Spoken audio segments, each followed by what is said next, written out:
నమస్కారం. ఈ రోజులో మనం చూస్తున్న డిజిటల్ ప్రపంచం ముందే అక్కడ ఫైనాన్షియల్ సంస్థలకి, స్మార్ట్గా ఆలోచించే మోసగాళ్లకి మధ్య ఒక పెద్ద యుద్ధమే జరుగుతోంది. మరి ఈ యుద్ధంలో ఆర్టిఫిషియల్ ఇంటెలిజెన్స్ ఎలా ఒక పవర్ఫుల్ వెపన్గా మారిందో ఈ రోజు చూద్దాం. ఈ టెక్నాలజీ యుద్ధంలో చివరికి ఎవరు గెలుస్తారో తెలుసుకుందాం. అసలు ఈ పోరాటంలో నష్టం ఏ స్థాయిలో ఉందో తెలుసా? ఒక్కసారి నంబర్ చూడండి. 2026 నాటికి ప్రపంచవ్యాప్తంగా జరిగే మోసాల వల్ల కలిగే నష్టం అక్షరాల $43 బిలియన్ చేరుకుంటుందట. అంటే కొన్ని చిన్న దేశాల జీడీపీ కన్నా ఎక్కువ. సో ఈ సమస్యను వెంటనే పరిష్కరించడం ఎంత అవసరమో మీరే అర్థం చేసుకోండి. అయితే ఇక్కడొక ట్విస్ట్ ఉంది. సమస్య కేవలం మోసాల్ని ఆపడమే కాదు, జీడీపీఆర్ లాంటి కఠినమైన ప్రైవసీ రూల్స్ ప్రకారం కస్టమర్ల డేటాని కాపాడుతూనే దీన్ని చెయ్యాలి.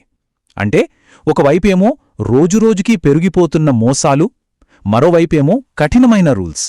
ఈ రెండిటి మధ్య ఫైనాన్షియల్ సిస్టమ్స్ నలిగిపోతున్నాయి.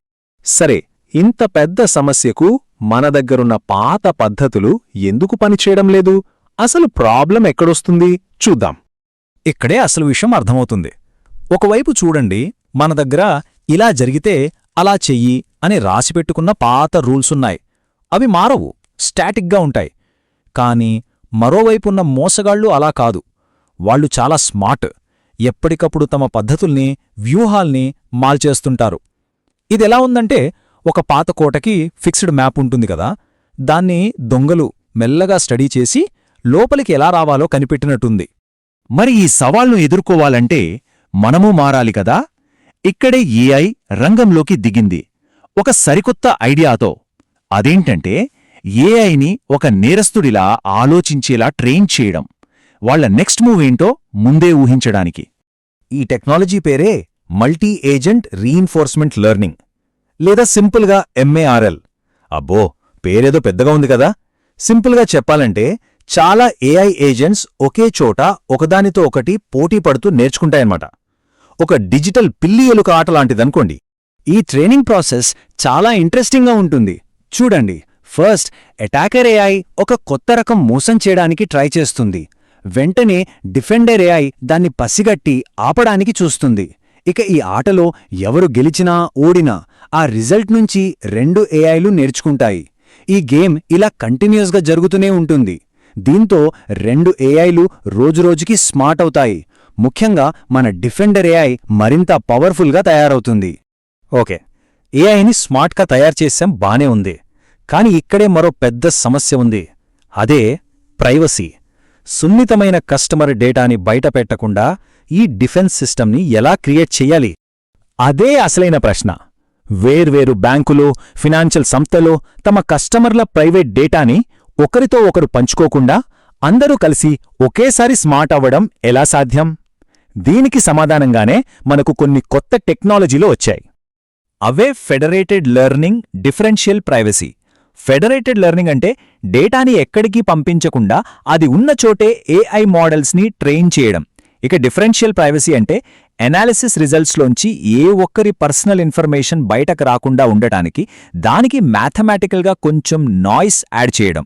సింపుల్గా చెప్పాలంటే ఇది ఎలా ఉంటుందంటే, నోట్బుక్లు షేర్ చేసుకోకుండా కేవలం నేర్చుకున్న పాఠాలు మాత్రమే పంచుకోవడం లాంటిది.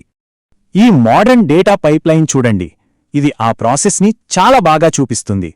రా డేటా దగ్గర్నుంచి ఫైనల్ అలర్ట్ వచ్చే వరకు ప్రతి స్టెప్లోనూ ప్రైవసీని దృష్టిలో పెట్టుకుంటారన్నమాట. అంటే రిస్క్ అనాలిసిస్ మొదలవ్వక ముందే సెన్సిటివ్ సమాచారాన్ని గుర్తించి దాన్ని ప్రొటెక్ట్ చేస్తారన్నమాట. ఈ టేబుల్లోని నంబర్లు చూస్తే మనకొక విషయం చాలా క్లియర్గా అర్థమవుతుంది. అదేంటంటే, మనం ప్రైవసీని పెంచినంత మాత్రాన సెక్యూరిటీ సిద్ధంగా తగ్గిపోదు.